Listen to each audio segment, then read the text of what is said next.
Hello, my name is Jacob Thelen, and I decided to do my presentation on the agricultural revolution of the Middle Ages. Now, why did I choose this topic? I chose it because I come from a small town, and I worked on a farm for 5 years before I came up here to college. So I kind of got to see firsthand how we sort of take for granted a lot of the different uses and tools and stuff that have been, developed over time, and it just kind of hit home a little bit, obviously because I have this little bit of familiarity with it. So that's kind of why I chose it, just because of that personal experience on the subject. So, obviously, like we learned in a bunch of different history classes growing up, um, the first civilizations were nomadic, meaning that they traveled where they needed to, they gathered whatever they needed to, and they relied on hunting and gathering. With time and innovation and advancements in thought, different civilizations came along and they kind of thought, they said, well, why can't we just grow this stuff ourselves? Um, so this subtle change in thought resulted in a shift, and it was a domino. It was a domino effect. It resulted in this agricultural movement. It resulted in the normalization of agriculture. It resulted in advancements in tools and methodology associated with agriculture, and in turn, it ended up being referred to as the agricultural revolution. Um, so, one of the first and most important things that happened during the agricultural revolution, in terms of methodology, was the discovery of crop rotation. And if you aren't familiar with what crop rotation is, just to kind of sum it up really quick, it's basically just that they would use the same field year round for different crops and stuff. So what they would do is they would plant one thing, in one season, they'd harvest it, and then they'd plant something else right after they harvest it.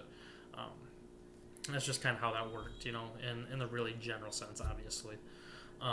But this worked because the land was always getting used, and so it never had to lay fallow, after some rotations, and because the soil, it increased through the fertilizer supplements from the different plants. When they would implement things like clover or turnips. I think those are the examples that I saw.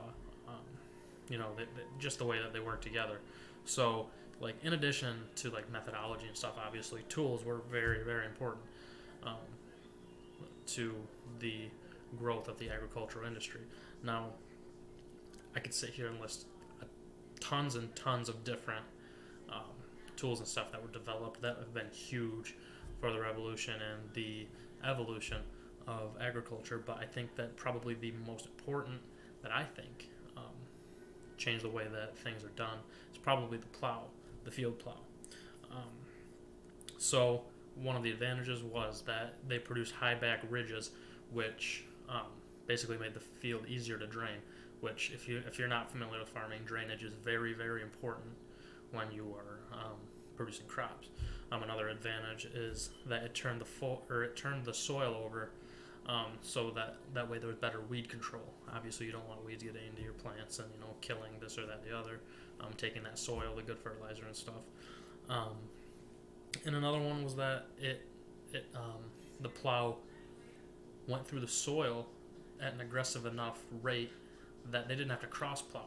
So you didn't have to, so if this is your field here, you don't have to plow it this way and then that way to work it all up, right? It went through it hard enough where you could go through it one way, and that was good enough. So obviously the plow was massive. It was huge in terms of the agricultural revolution. Now, all the flourishing, in terms of the diversification of different crops and stuff, it brought in tons and tons of money. They could trade a lot more. Having more diverse options to trade out, it goes a really long way. So obviously they flourished economically. Now this flourishing, it did some good, obviously, but they used this point in time to recover from when they were attacked and raided by the Vikings earlier on. And so, just for a little comparison, I'm a very big sports fan, so obviously, just a little comparison here might kind of help you see what I'm trying to say now. Basically, they were a struggling football team they turned it around and they won the Super Bowl, right? So they were struggling, they were getting beat up and taken advantage of, being viewed as vulnerable by the Vikings. Um, they turned it around. They were vastly successful. Like I said, they won the Super Bowl. They were high and mighty. They were making all this money, and it was awesome. It was awesome for their culture. But evidently, what does that do when you make so much money? People start to get jealous, right? So they won the Super Bowl, and the rest of the league looks over at them and they're mad. It's got that big X on their back. They're the target.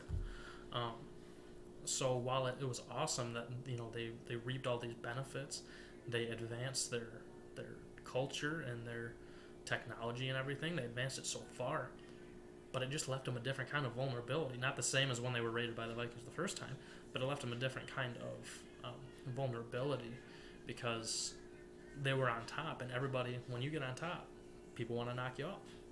So it was great that they made all these advancements and made all this money, but it just kind of left them vulnerable again. But like I said, just in a different sense.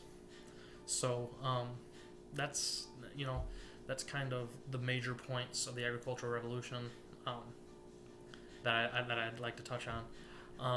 So I think probably the biggest takeaway that I could pull from this entire thing is that it was the bounce back point. It was their ability to recover from the raids from that the Vikings they came and took advantage of and whatnot, like I said, and it was their chance to revamp their culture, and they did it. They did awesome. They had these innovations. They got they got smarter. They worked smarter, not harder, and it was very successful for them. And it took them from a middling population to a very rich and mighty culture, and they were flourishing as a society. I mean, there's no other way to really put it. And but the advancements that they left for us to build on as a society, I think, are probably the more important piece here. And so I think the advancements that they made were not only obviously key to their own efficiency at their day and age, but I think it also set the stage for agriculture to take off and boom. I mean, like it never has. And I just think that they set the stage for us and civilizations to follow, to be more efficient and more successful than they literally could have ever imagined. So, thank you for watching this video. I appreciate it, and stay safe.